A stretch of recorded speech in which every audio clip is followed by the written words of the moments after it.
Bon, bah, je crois qu'on peut commencer. Bonjour à tous. Donc, je suis ravie de vous accueillir dans le cadre de cet atelier qui a pour but de vous présenter un ensemble qui ne sera pas exhaustif des formations disponibles sur le sujet du numérique responsable, parce qu'il y en a, que ce soit des formations à destination du grand public, des formations initiales, des formations diplômantes, des formations professionnelles. Donc, pour cela, j'ai le plaisir d'accueillir 5 intervenants que je vais rapidement vous présenter et à qui je donnerai successivement la parole. Bien sûr, vous pourrez poser vos questions via le chat. Nous y répondrons à l'issue des interventions. Et du coup, je vais présenter chacun de nos intervenants dans l'ordre d'apparition à l'écran. Donc, on aura commencé Alice Pégorier, elle est étudiante à Paris Dauphine et membre du collectif à l'origine du manifeste pour un réveil écologique. Puis Bertrand Moquet, qui est expert numérique à l'Agence de mutualisation des universités et établissements d'enseignement supérieur ou de recherche, l'ANU, qui interviendra. Je donnerai la parole à Vincent Courboulet, maître de conférence à La Rochelle Université et directeur scientifique à l'Institut du numérique responsable. Interviendra par la suite Laurent Devernay, qui est référent formateur à l'école Saint-Plon en Occitanie. Et enfin, Christophe Ferny, qui est conseiller environnement, développement durable à la CCI de l'Hérault et qui parlera au nom de la CCI de l'Hérault, mais également de la CCI Occitanie. Donc, je commence par vous, Alice. Vous êtes membre du collectif qui regroupe les étudiants et les jeunes diplômés qui expriment des attentes vis-à-vis du corps enseignant et vis-à-vis de vos futurs employeurs face aux enjeux écologiques, climatiques, énergétiques. Donc, est-ce que vous pouvez nous dire quelques mots qui ont conduit à la création de ce collectif ? Tout à fait, merci Véronique. Merci de me donner la parole en première. C'est quand même la place la plus facile où tout le monde est hyper attentif au début, donc c'est assez chouette. Effectivement, je viens ici pour représenter du coup ce collectif qui a été créé en 2018 et qui est surtout connu pour son manifeste manifeste étudiant pour un réveil écologique. Donc ça, c'est vraiment ce manifeste qui a fait beaucoup de bruit pour nous, puisqu'en fait, ce manifeste disait: aujourd'hui, nous, étudiants, nous ne viendrons pas travailler dans vos entreprises qui n'ont pas des engagements pour nous à la hauteur de l'urgence à laquelle nous faisons face aujourd'hui. C'était vraiment ça qui a motivé ce rassemblement d'étudiants et ces 32 000 signatures quand même, puisque ce manifeste a été signé par 32 000 étudiants de 400 établissements de l'enseignement supérieur différents, donc ce qui représentait quand même pas mal de monde.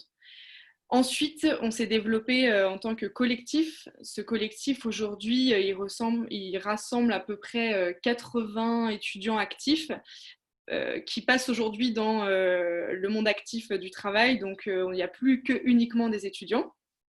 Mais les sujets restent les mêmes, c'est-à-dire avoir un axe sur lequel on travaille qui est un axe entreprise, un axe employeur, qu'on appelle aussi employeur, qui est de garder ce message on ne viendra pas chez vous, mais du coup, quoi faire pour faire changer ces entreprises et les pousser à changer aujourd'hui. On a travaillé sur un questionnaire en novembre 2019, donc l'année dernière, qui a été envoyé à beaucoup d'entreprises et on a eu quand même une cinquantaine d'entreprises, notamment du CAC 40, qui nous ont répondu.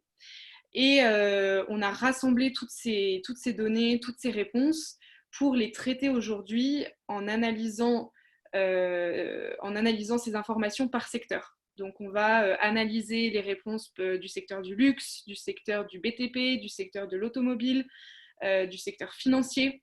Et ça permet de partager, nous, ce qu'on a récupéré comme information avec le grand public et surtout les étudiants pour leur donner des clés de réflexion et des clés d'analyse critique, notamment, sur ces secteurs, avant qu'ils choisissent de s'engager dans telle ou telle voie. Et ça, c'est ce qui nous conduit à s'engager sur un deuxième axe, l'axe enseignement. Ouais, voilà, c'était la question que j'allais vous poser, justement, oui. Exactement, qui nous intéresse donc particulièrement aujourd'hui, puisqu'en fait, cet axe enseignement, c'est l'idée de dire on n'a pas envie d'aller travailler pour ces entreprises-là et de changer les choses à notre petite échelle, mais surtout, on a envie d'avoir les clés pour changer ça. Et aujourd'hui, dans nos formations, c'est quelque chose qui manque énormément.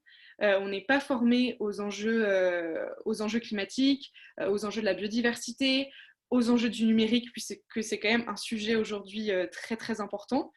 Et ça, c'est ce qui nous conduit à dire à nos universités, à nos grandes écoles, maintenant, formez-nous. Donc pareil, on a eu la même démarche, faire un questionnaire qui s'appelle le Grand Baromètre.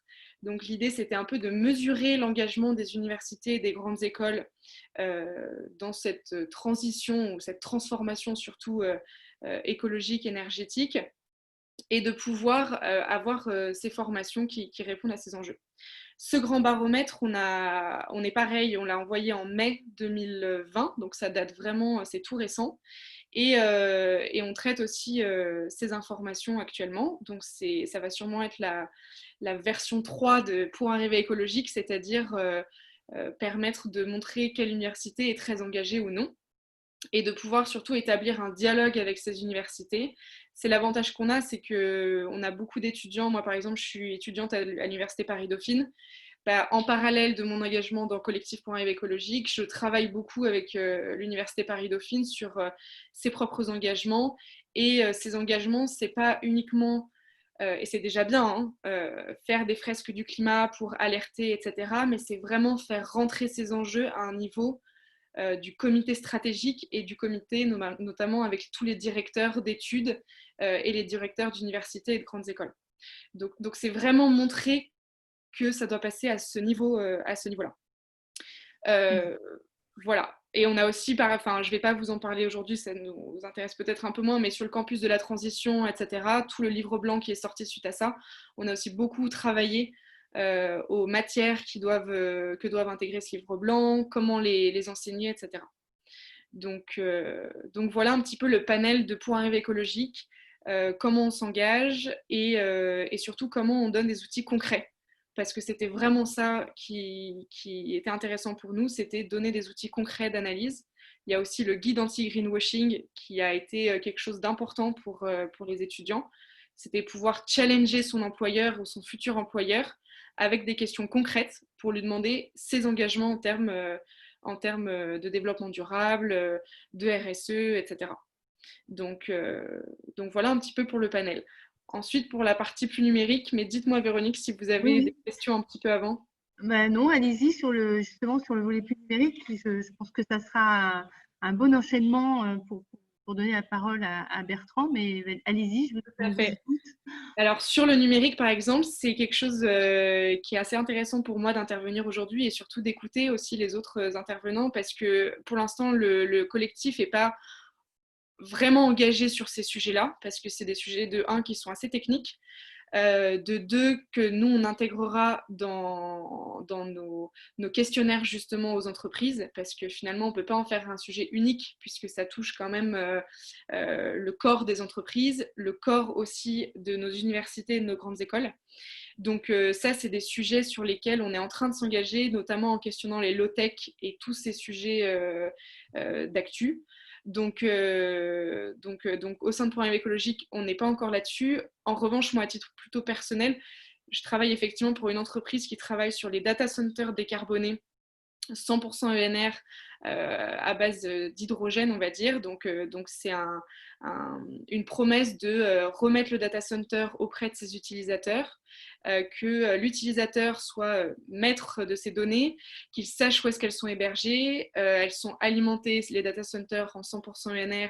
Et dans les périodes de janvier-février, c'est l'hydrogène stocké qui permet de prendre le relais et donc ce n'est pas les groupes diesel qui vont effectivement tourner dans le vide pour être prêts en janvier-février à fonctionner et prendre le relais des énergies renouvelables. Donc ça, c'est aussi un sujet que j'apporte et que je tente d'apporter dans le collectif Point Rêve écologique parce que c'est des sujets clés et surtout qui touchent tout le monde. Voilà. Merci beaucoup pour cette entrée en matière et je crois qu'on va donner la parole à Bertrand Moquet. Je vais lui permettre de partager voilà, son écran. Et surtout, je pense qu'il y a un certain nombre de questions là, qui sont posées par le collectif. Il y a certaines réponses qui pourront être apportées et surtout un dialogue qui peut s'installer entre ces représentants des étudiants et le monde universitaire. Donc, Bertrand, est-ce que vous pouvez Oui, est-ce que vous m'entendez? Bonjour. C'est bon. que fait de l'AMU?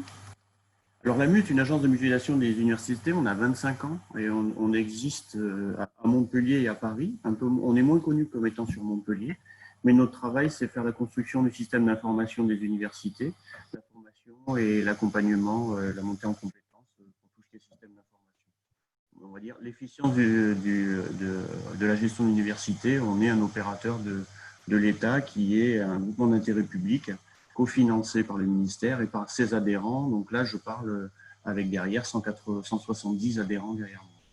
Donc là, je vais répondre et donc, pardon, je suis Bertrand Moquet, je suis expertise gagnée au prix de recherche dans le domaine de la transformation numérique des universités. Et puis en étant vice-président d'université, puis aussi expert au ministère. On a déjà travaillé avec Vincent plusieurs fois en amont sur les compétences du numérique notamment. Là, l'idée, c'était de faire un panorama. Donc, dans le COPIL, je remercie de nous avoir accueillis cette année dans le COPIL de Green IT. C'est une des valeurs de l'AMU que de penser est-ce que notre système d'information respecte un numérique responsable et durable, une valeur qu'on va sûrement insérer, vraisemblablement même insérer dans le prochain plan quinquennal. Donc là, l'idée, c'était de faire un panorama. Donc la méthode, rapidement, la méthode a été... voilà. Donc ça, c'est ce que je vous ai passé. On va aller assez vite. Alors, Bertrand, je crois qu'on vous entend pas très bien. Donc, je sais pas s'il y a une problème de micro. Je vais essayer de parler beaucoup plus près du micro. Est-ce que c'est mieux? Il y a des coupures.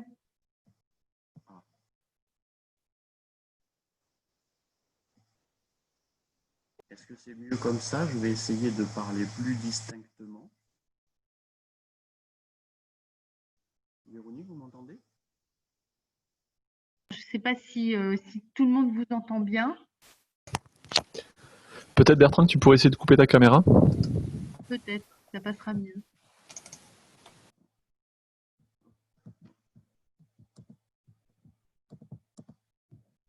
Alors, je vais arrêter le partage pour récupérer l'interface. Avec le partage. La méthode. Là, c'est bon, plein écran. La méthode, elle a été de récolter en fait en juillet dernier auprès de 8 universités, 6 écoles d'Occitanie pour essayer de savoir qu'est-ce qu'il y avait comme formation. Donc ça répond en fait à l'intervention précédente. Qu'est-ce qu'il y avait comme formation en Occitanie pour pouvoir sensibiliser à un numérique durable et responsable. Alors on est en période crise sanitaire, etc. Tout le monde n'a pas répondu. Ce que je vous présente aujourd'hui est une liste non exhaustive, mais qui montre en fait un état des lieux. 4 établissements ont accepté de répondre. L'université Paul Valéry par Sophie Lèbre, l'école d'ingénieurs politique féminine d'Antoine Galumer par Antoine Galumer, l'IMT Minales par Rémi Grovaki, et puis très récemment Catherine Marier par Montpellier Business School. Je dis très récemment parce qu'on a échangé au fur et à mesure que ce jour arrivait.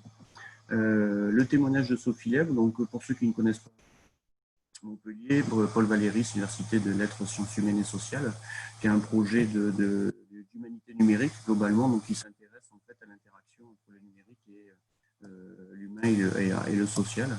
On a échangé autour d'un master MIA-SHS, dans lequel en fait on prépare des futurs décideurs et des masters, des gens sortant de master au métier de la science des données, en les formant sur l'informatique et la statistique, et puis surtout essayer de leur faire comprendre ce que c'était la nature de la donnée.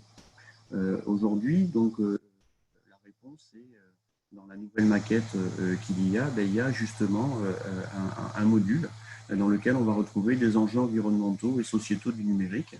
Et je passe un appel de la part de Sophie Lèbre, comme quoi c'est assez récent, la preuve, ils sont à la recherche d'intervenants pouvant couvrir ce domaine pour le second semestre. Donc là, s'il y a des consultants en formation qui écoutent, vous avez l'appel et les coordonnées de Sophie Lèvre pour répondre en fait à sa demande.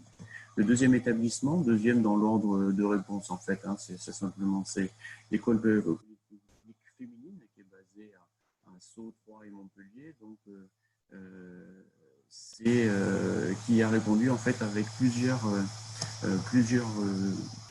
masters, un numérique et majeur énergie environnement, data engineering, système d'information génie industriel. Et la discussion avec Antoine Agademer est arrivée à ce qu'en fait, on est dans une logique de valeur, de numérique responsable. Et donc, on n'a pas vraiment d'éléments de formation ciblés, mais c'est présent, diffus dans l'ensemble de la formation. Sur ces deux premières formations, on peut repérer qu'il y a eu début septembre un hackathon avec Schlumberger sur cette logique justement de s'inquiéter de l'interaction transition numérique, transition énergétique. Et donc, il y a une dynamique qui existe sur ce sujet. C'était l'hackathon Energia Tech. Troisième établissement, l'école des mines d'Alès, donc dans le Gard. L'école des mines fait partie d'une vieille institution fondée en 1843. On parle du site d'Alès. Excusez-moi.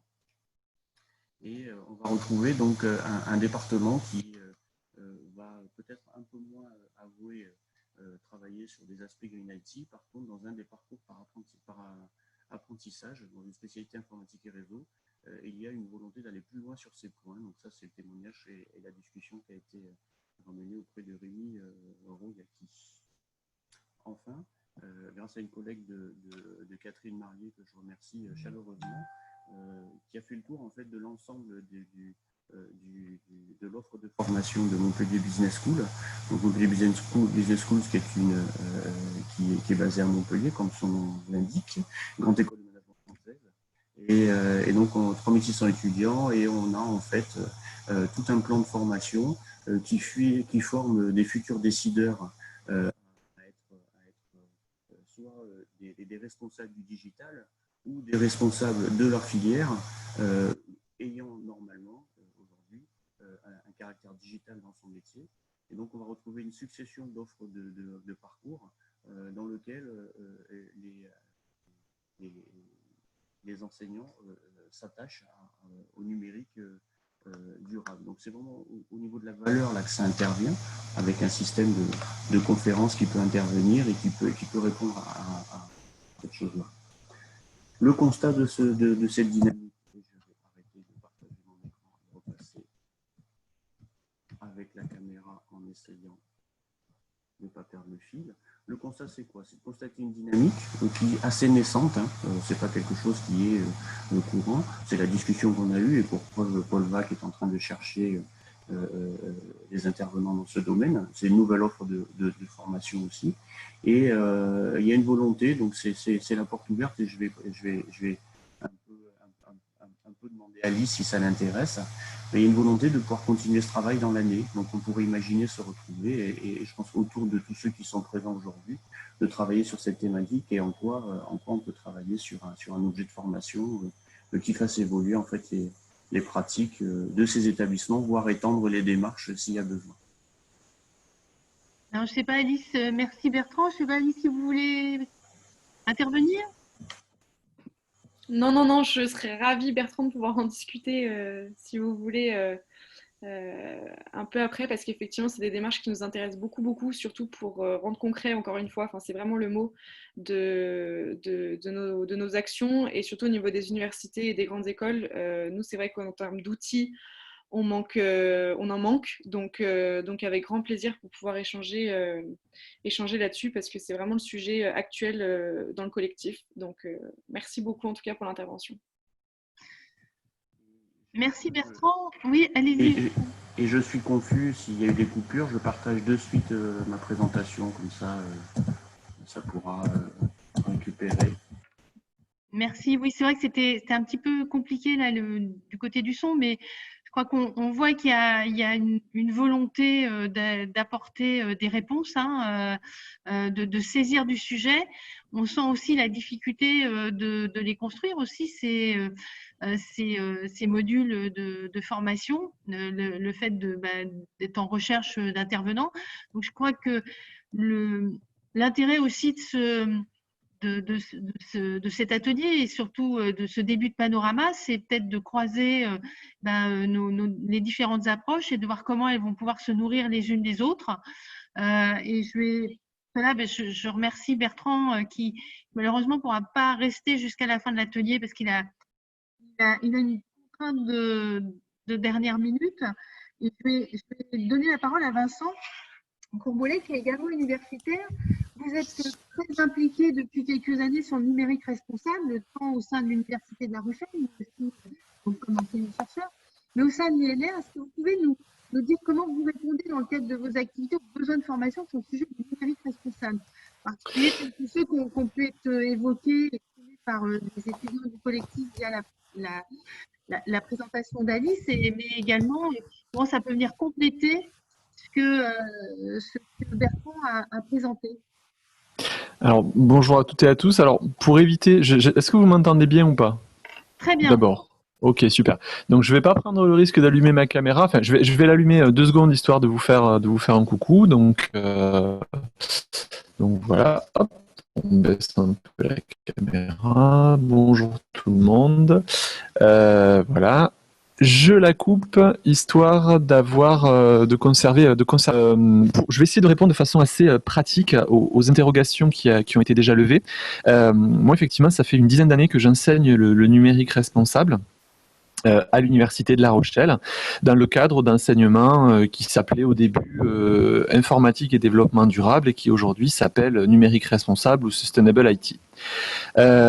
Cet enseignement, je me suis rendu compte qu'en fait, il était très transversal et surtout qu'il était à donner à la fois en formation initiale et en formation continue.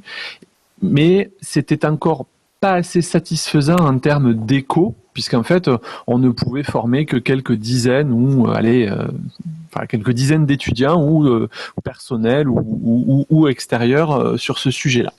La première des choses qu'on a essayé de faire, c'était de fournir un outil qui pouvait reconnaître la formation, reconnaître l'investissement et reconnaître un certain nombre de compétences. Et pour ça, le premier outil très pratico-pratique qu'on a mis en place, c'est une certification numérique responsable qui aujourd'hui a formé plus de 1100 personnes et qui de plus en plus se déploie. Donc c'est une certification qui est gratuite pour les étudiants et pour les demandeurs d'emploi parce que justement on pense que les étudiants sont à l'origine de la vague de numérique responsable qui est en train d'arriver et on le voit bien avec le manifeste pour un réveil écologique. Effectivement, on était vraiment sur une demande forte des étudiants, puisque le numérique responsable fait aussi partie de leur manifeste. Donc formation initiale, formation continue, une certification pour reconnaître cet investissement. Et puis, on s'est rendu compte aussi que c'était pas suffisant et qu'il fallait vraiment passer à l'échelle. Et dans ce contexte, depuis 2 ans, je portais le projet d'un MOOC, donc d'un Massive Online Open Course, sur des compétences de base à avoir sur le partage de compétences de base. Parce qu'aujourd'hui, c'est bien d'avoir des enseignements, mais encore faut-il que les valeurs, les idées, les chiffres apportés soient entre guillemets. Et on a donc décidé d'ouvrir un MOOC, de monter un MOOC. Et aujourd'hui, donc, je vais vous poster le lien sur le chat si vous l'avez pas encore vu passer.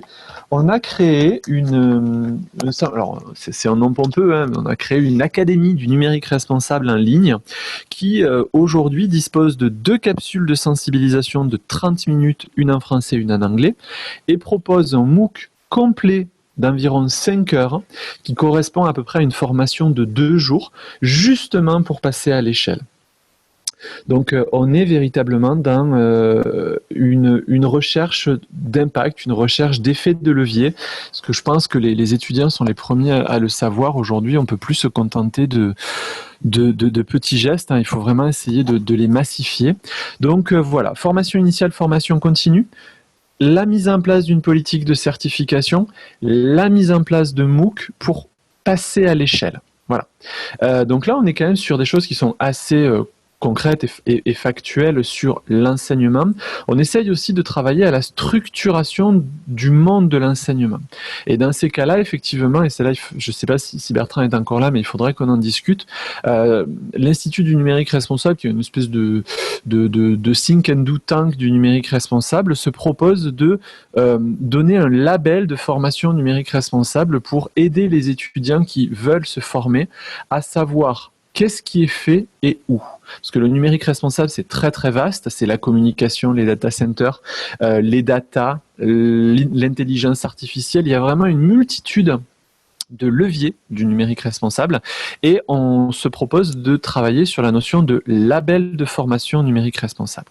Aujourd'hui, ce matin, à Bercy, la conférence des présidents d'université a par exemple a signé la charte du numérique responsable, engageant la CPU devant 2 ministres dans un déploiement d'une politique numérique responsable pour lequel, évidemment, le volet formation et enseignement sont au cœur de ces préoccupations.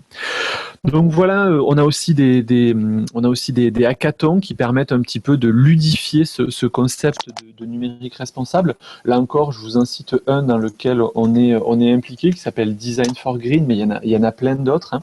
Donc voilà un petit peu la manière dont l'Université de La Rochelle et l'Institut du numérique responsable se sont emparés de cette problématique de l'enseignement et de la diffusion du numérique responsable auprès de tous, avec, et je le rappelle, formation initiale, formation continue, reconnaissance de compétences avec des certifications, programme de massification d'enseignement avec des MOOC, programme de valorisation des formations avec des labels, et puis un souhait d'embarquer la CPU, d'embarquer les écoles au travers de signatures de chartes qui finalement mettent les signataires devant leurs propres responsabilités et aussi d'un certain nombre d'activités plus ludiques comme les hackathons.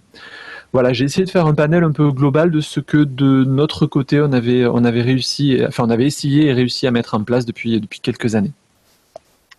Merci, hein, c'était très riche et je crois qu'on a une belle palette des possibles et surtout qui font écho non seulement à ce qui a été présenté par Alice, enfin les attendus, mais également, je crois qu'il y a vraiment les passerelles là avec aussi la MU qui peuvent se faire. Enfin, vous avez déjà des pratiques de travail ensemble.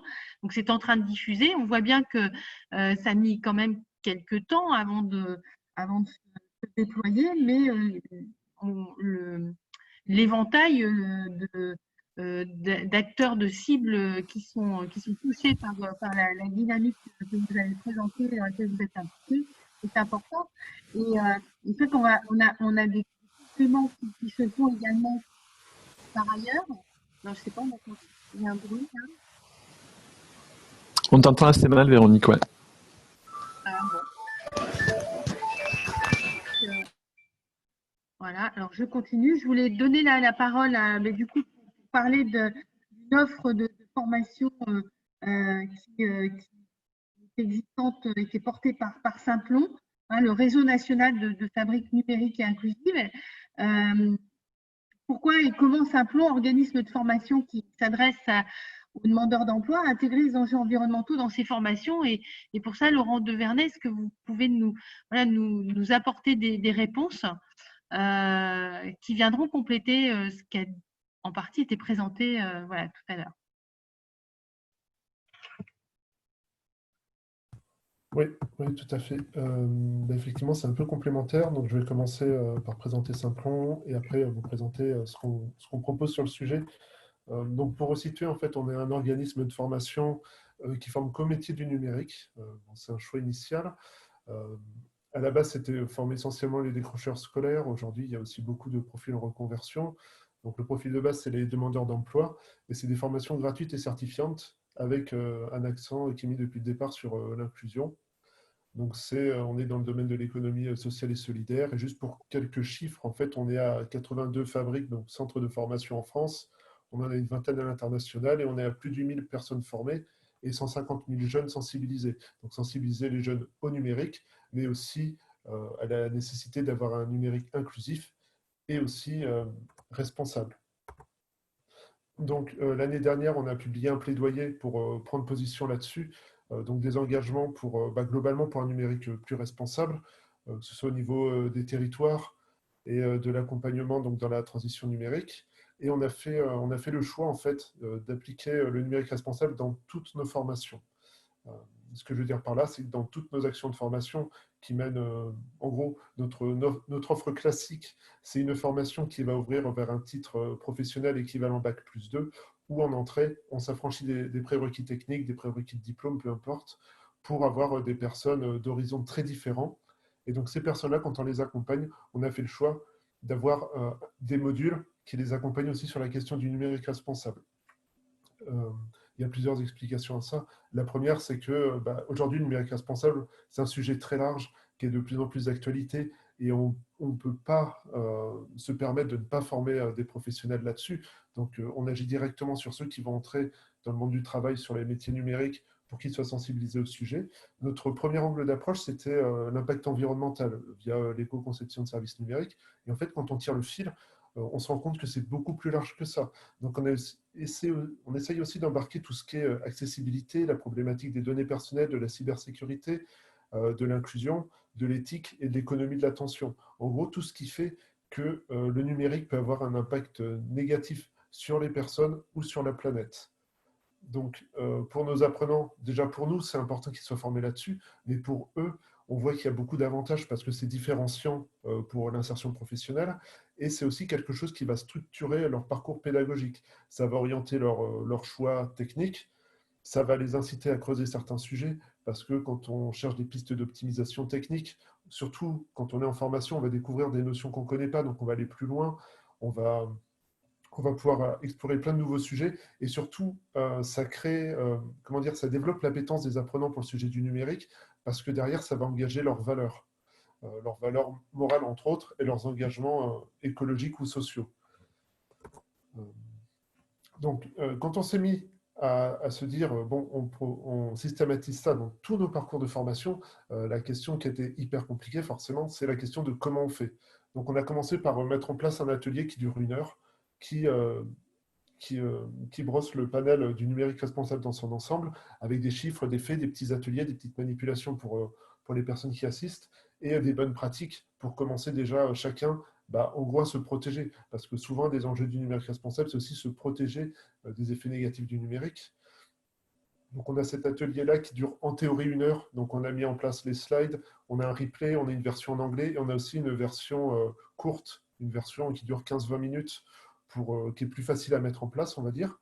On a commencé à former des relais, en gros, former des formateurs sur le numérique responsable qui vont propager la bonne parole, on va dire. Et on a mis en place un livret pédagogique. En gros, vu que notre public initial, c'était les décrocheurs scolaires, on a fait un choix de partir sur la pédagogie active, donc la pédagogie par projet, parce que l'intérêt, au-delà de sortir du schéma scolaire, c'est aussi de former des professionnels qui soient compétents, autonomes, qui soient force de proposition, et en gros, de les mettre dans des conditions professionnelles le plus vite possible.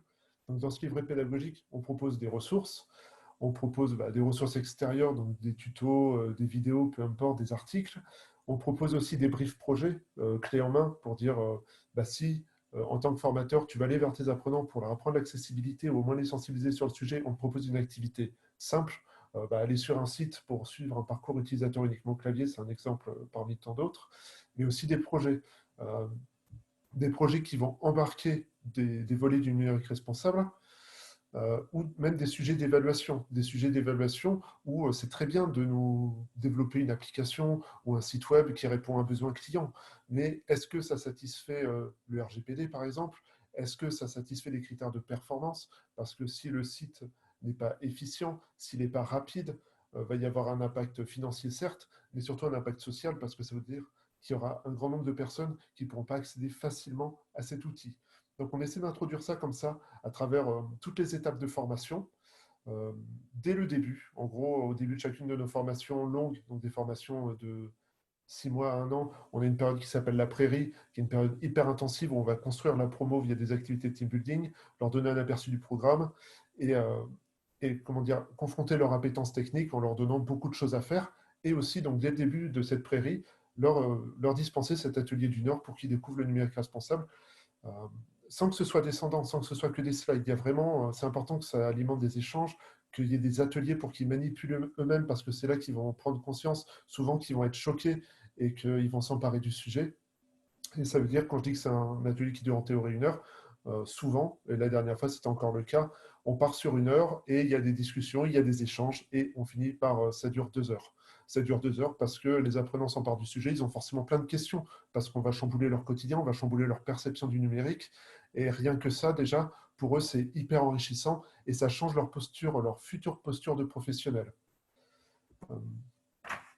Et voilà, je pense que j'ai fait à peu près le tour, c'était très rapide, désolé. Mais donc l'idée, c'est, pour nous, c'est un enjeu très important qu'on a décidé de déployer dans toutes nos formations. Et on va au-delà de ça en le proposant aussi dans les missions locales auprès des jeunes qui sont, on va dire, en reconversion, qu'on va sensibiliser au numérique responsable. Et on met en place aussi des modules pour aller former les personnes en entreprise. Parce qu'il y a C'est ça que je voulais, oui, c'était là-dessus que je voulais vous.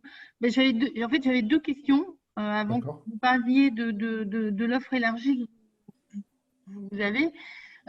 Donc, vous dites ça, c'est des formations qui sont quelle durée? Ça peut être parce qu'il y a des ateliers, il y a des. Ça dure combien de temps? C'est-à-dire, je veux suivre cette formation. Comment ça se passe? C'est-à-dire, vous avez des contacts avec les missions locales, vous avez des promos de 10, 15, 20 personnes. C'est ça, c'est autour de en fait, on a plein de formats de formation différents. Le format classique pour nous, c'est 15 apprenants pendant 11 mois, dont 3 mois en entreprise. Et sur cette durée-là, du coup, il y aura un atelier de 1 à 2 heures au début et des billes qui sont données aux formateurs pour dispenser le numérique responsable tout au long de la formation. Que ce soit pas juste un moment donné où on va se dire on se cale 1 semaine sur le sujet et après on considère que vous êtes compétent. On va prendre du temps tout au long de la formation pour voir ce que c'est et mettre en application, notamment au cours du stage, de projets pédagogiques qui vont mener avec des entreprises ou des structures locales, pour, si en face on a des interlocuteurs qui ne sont pas sensibilisés, rapporter cette valeur en plus dans les projets pour les sensibiliser sur ce sujet. Et du coup, là, ça se réalise dans tous les endroits où vous vous situez. Vous êtes à peu près répartis dans toute la France. C'est ça, c'est réparti dans toute la France et on a aussi des demandes. C'est un sujet en fait qu'on voit qui est vraiment très important aujourd'hui parce que quand on a commencé à mettre ça en place, il y a même nos fabriques à l'international qui nous ont directement sollicité là-dessus, que ce soit en Inde ou en Afrique, en nous disant ce sujet-là aussi, on va avancer dessus. Et c'est pour ça que maintenant on a les supports en anglais pour pouvoir satisfaire cette demande aussi. D'accord. Et vous parliez d'une offre élargie, c'est ça? Alors on a une offre qu'on est en train de mettre en place pour les entreprises. En fait, les entreprises, on a plusieurs offres.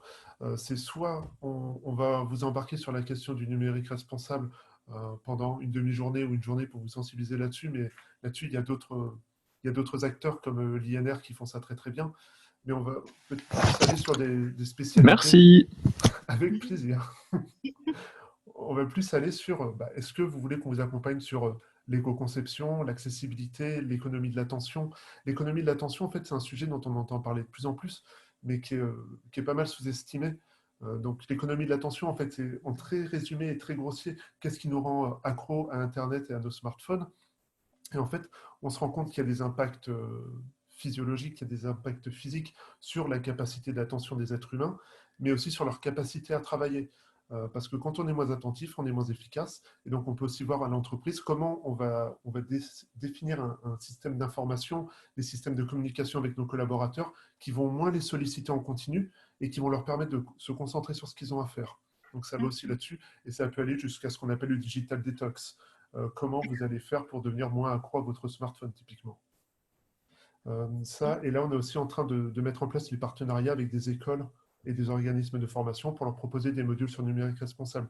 Donc justement, Bertrand parlait juste avant, il y a une discussion qui est en cours avec les mines d'Alès, il y a aussi les mines d'Albi, plus divers organismes de formation qui se rendent compte aussi que c'est indispensable de sensibiliser les personnes conformes sur ce sujet-là aussi. Donc, je vois qu'il y a des partenariats qui sont en train de se nouer et on voit bien qu'on a parlé de formation initiale qui s'adresse à différents publics, certains publics en recherche d'emploi, aux étudiants, le grand public. Et puis, on a le réseau des CCI qui accompagne les entreprises. C'est un interlocuteur privilégié et entre autres qui accompagne la prise en compte du numérique responsable. Est-ce que Christophe, tu peux nous brosser quel accompagnement le réseau CCI d'Occitanie propose aujourd'hui?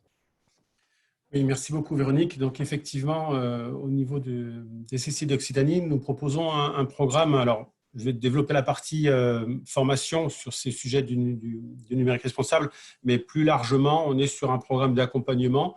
Vous avez sûrement dû entendre parler de l'opération Green Concept. Donc, pendant 3 ans, nous avons accompagné 28 entreprises dans des démarches d'éco-conception de services numériques. Et pour continuer à permettre aux entreprises de monter, d'une part d'être sensibilisées et d'autre part de monter en compétences, nous avons un programme régulier de webinaires, d'ateliers et de formation.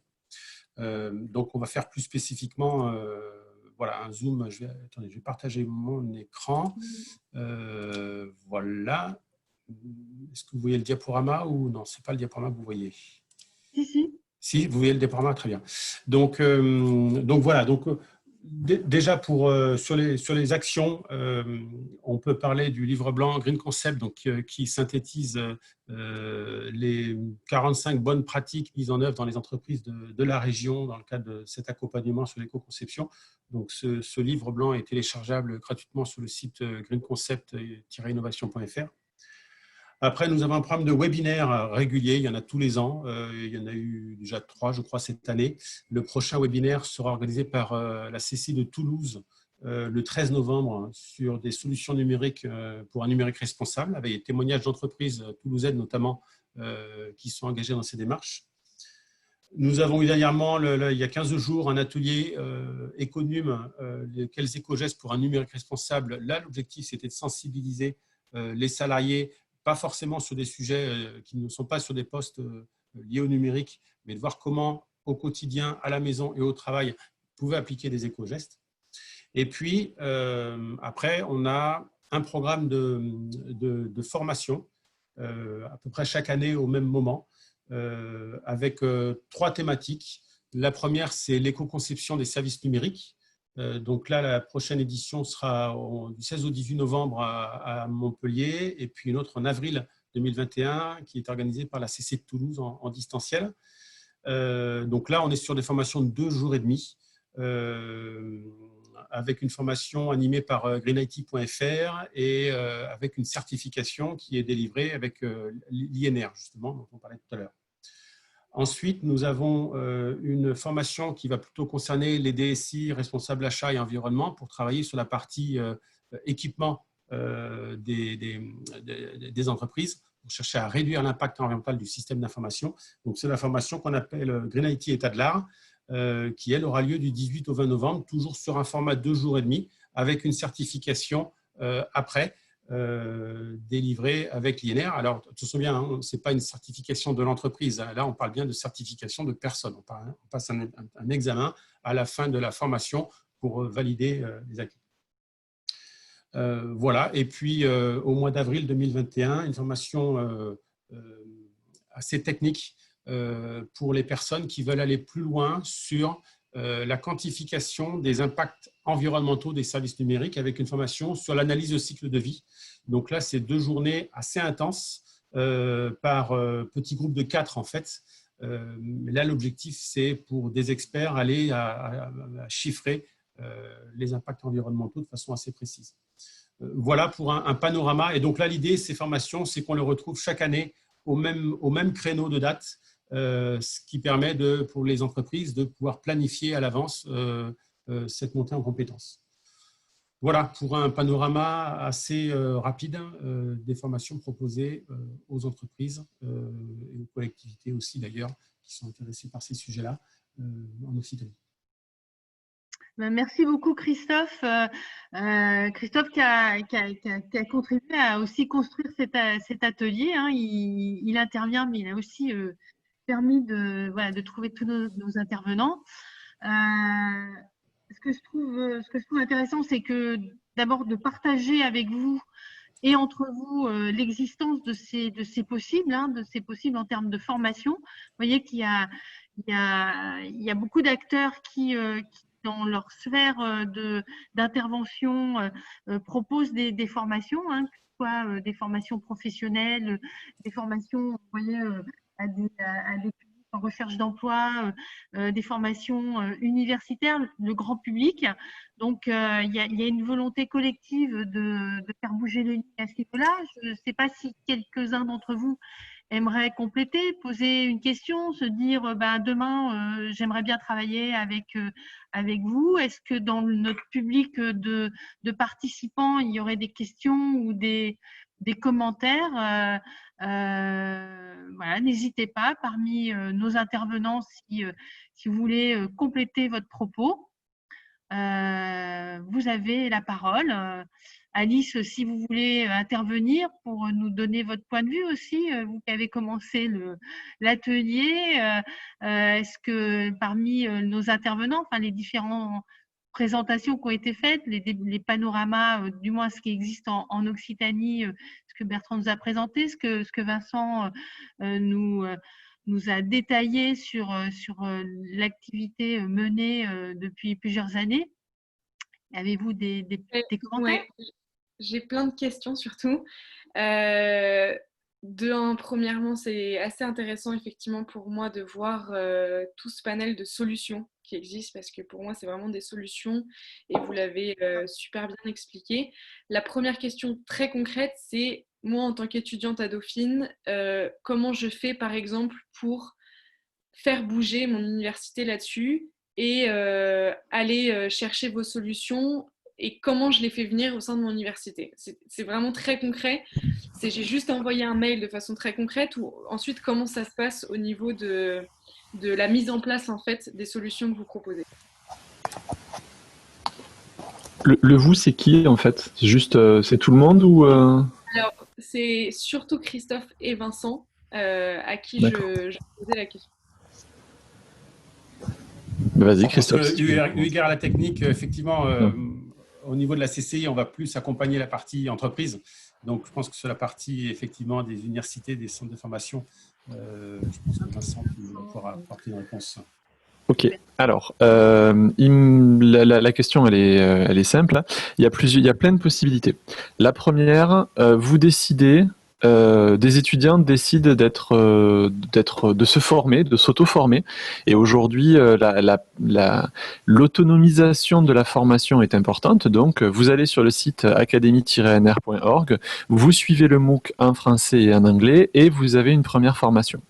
Derrière, si vous voulez être certifié, on est en train de structurer en interne à l'INR un process industriel de certification. Voilà, parce que c'est clairement, on rêverait de pouvoir répondre individuellement à toutes les volontés, les volontés de dire je suis prêt, je peux passer la certif. Donc voilà. Mais aujourd'hui, en fait, vu le nombre de demandes, on est en train d'essayer de structurer cette démarche.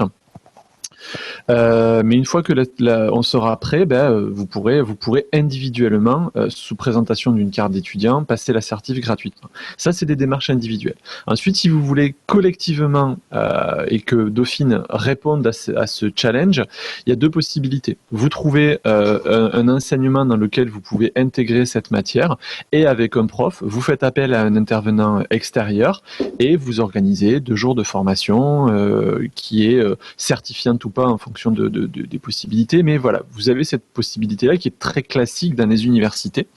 Et puis, vraiment, après, il y a une phase encore de réseau qui est peut-être un petit peu plus compliqué à avoir et qui va être de participer à une réflexion collective et globale avec des réseaux d'acteurs de l'ESR pour dire, ben voilà, est-ce qu'on peut, un petit peu comme la fresque du numérique, hein, est-ce qu'on peut former des formateurs? Est-ce qu'on peut avoir un plan de formation des formateurs qui soit capable de proposer un discours cohérent, complet, validé et partagé? Et à ce moment-là, ben, une fois qu'on a un formateur en local, ben, ce formateur peut jouer des certifications. Donc il y a vraiment un enjeu individuel, un enjeu, on va dire, classique de faire intervenir une personnalité, un expert extérieur. Et puis après, il y a de rentrer dans une dynamique collective qui demande peut-être un petit peu plus de temps, mais qui par contre fait en sorte d'avoir une espèce de pérennité sur la formation. On est en train aussi au niveau de l'INR de travailler sur un programme de formation des formateurs. On essaye de travailler au niveau du RNCP, donc qui est le Registre national des compétences professionnelles, pour que le numérique responsable soit présent au niveau du RNCP pour avoir ce registre minimal de compétences. C'est qu'en fait, parce que le gros danger, c'est que si on a une expertise en data center, on va dire que le numérique responsable, c'est le data center. Si on a une numérique, un affect sur, je sais pas, les données, ben, le risque, c'est de dire que le numérique responsable, ce sont les données. Donc, il faut avoir un discours partagé. Et pour ça, il faut faire partie d'un réseau, il faut challenger, il faut s'appuyer sur la CPU, il faut mobiliser. Mais nous, on est là à la fois à l'Université de La Rochelle, qui a un tout petit peu de passif dans l'histoire, et l'INR, on est là aussi pour vous aider, mais comme Simplon et comme d'autres. Merci beaucoup, Vincent, en tout cas. En tout cas, nous, on sera ravis de pouvoir discuter avec le collectif, les membres du collectif et aussi le REFED pour échanger sur ce MOOC, sur la manière dont on peut le valoriser par votre réseau, parce qu'il est gratuit, la certification est gratuite pour les étudiants. Donc voilà, si vous voulez vous approprier votre propre formation parce que vous pensez que votre structure mettra peut-être un certain temps ou à minima ce sera quelque chose de pas pérenne, nous on peut vraiment vous aider à vous autonomiser dans votre propre montée en compétences. Oui, c'est ça qui est très intéressant. Et je parlais aussi à vous, Christophe, parce qu'en fait, on a aussi tout un réseau de salariés en interne qu'on met en réseau pour les fédérer et déjà les encourager à continuer les initiatives qu'ils eux-mêmes proposent en interne au sein de leurs entreprises, mais aussi pour qu'ils partagent ces initiatives. Donc pour moi, c'est par exemple aussi un moyen d'apporter cette solution de formation au sein de l'entreprise aussi. Là, c'est vrai que ma question était tournée vers l'université et mon cas personnel, mais aussi au sein des entreprises, en fait. C'est ça qui est intéressant dans les deux solutions dont vous avez particulièrement parlé. Donc, avec grand plaisir pour collaborer sur les deux points. Welcome. Je pousse mon mail dans le chat. Christophe, tu veux apporter des compléments peut-être ou... Non, alors après donc moi j'ai présenté les formations plus spécifiquement liées à l'Occitanie. Hein. Certaines sont accessibles en distanciel aujourd'hui. Après, ces formations-là sont aussi dispensées sur Paris. Donc voilà, il y a une possibilité sur vous avez les dates sur le site greenIT.fr pour les formations sur Paris. Pour les formations dont j'ai parlé, c'est l'éco-conception de services numériques et greenIT État de l'art.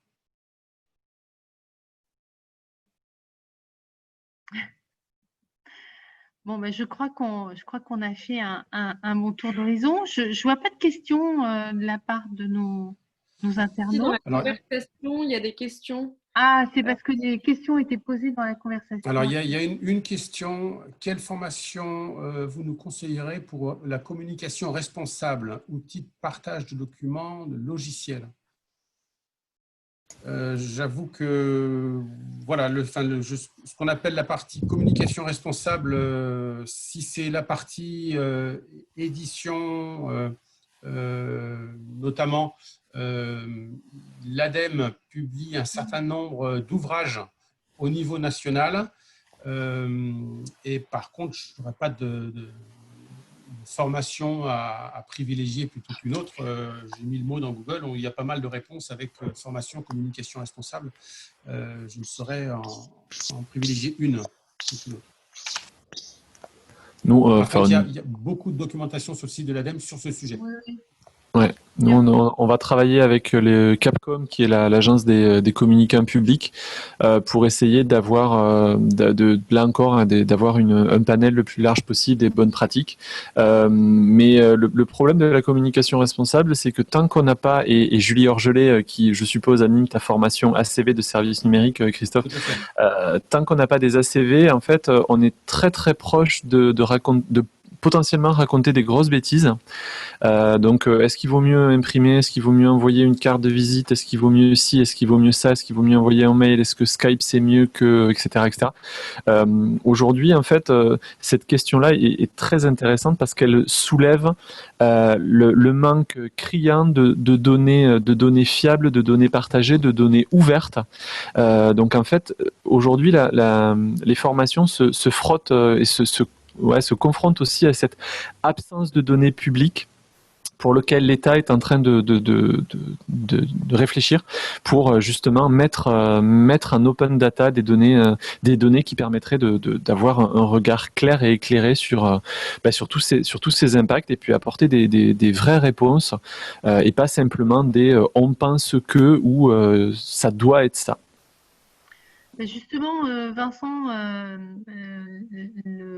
la rencontre d'aujourd'hui qui se faisait en interministériel traitait entre autres de ces volets-là, hein, du manque criant de données en matière d'impact et cette volonté quand même de renforcer les banques de données, hein, pour pouvoir agir de manière plus éclairée en tous les cas. Ouais, puis c'est tout à fait ça, hein. Ce matin, vraiment les deux ministres ont vraiment insisté sur cette notion de choix éclairé.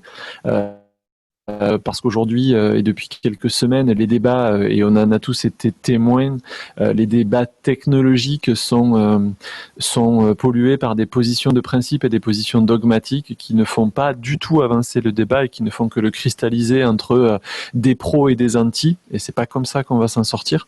Donc oui, c'est l'ADEME, l'ARCEP, les CCI, bref, toutes ces organisations qui n'ont rien à gagner à réfléchir et à œuvrer pour un numérique plus responsable, comme Simplon, comme l'INR, comme Digital 113. En fait, il y a vraiment aujourd'hui une urgence à produire de la donnée fiable, de la donnée ouverte, pour que tout le monde puisse se positionner.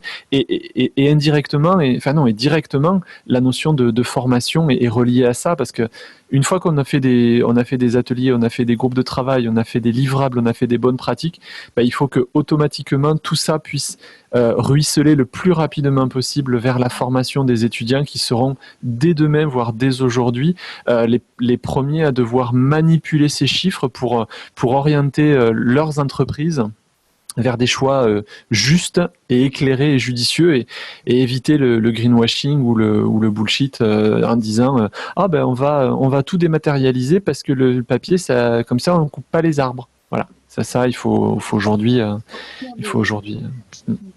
des images d'Épinal, et donc pour ça il faut des éléments. Tout à fait. Des commentaires supplémentaires, des remarques, des avis?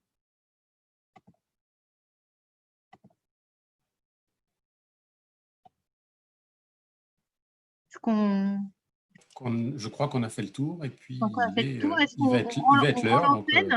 On va rendre l'antenne alors, hein, c'est ça. Voilà. Donc merci à tous nos intervenants qui à mon sens, ont permis de montrer cette mosaïque de possibles.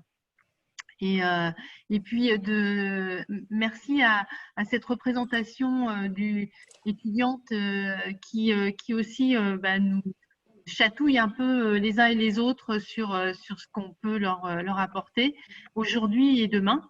Et merci aux internautes. Et puis, j'espère qu'on aura l'occasion de poursuivre ces échanges et n'hésitez pas à contacter les intervenants et à partager vos connaissances sur les formations que vous connaissez, que vous portez, pour que justement, comme le disait Vincent, ça puisse ruisseler à tous les niveaux. Merci beaucoup Véronique. Merci beaucoup Véronique. Au revoir à tous. Merci. Merci, au revoir. Au revoir.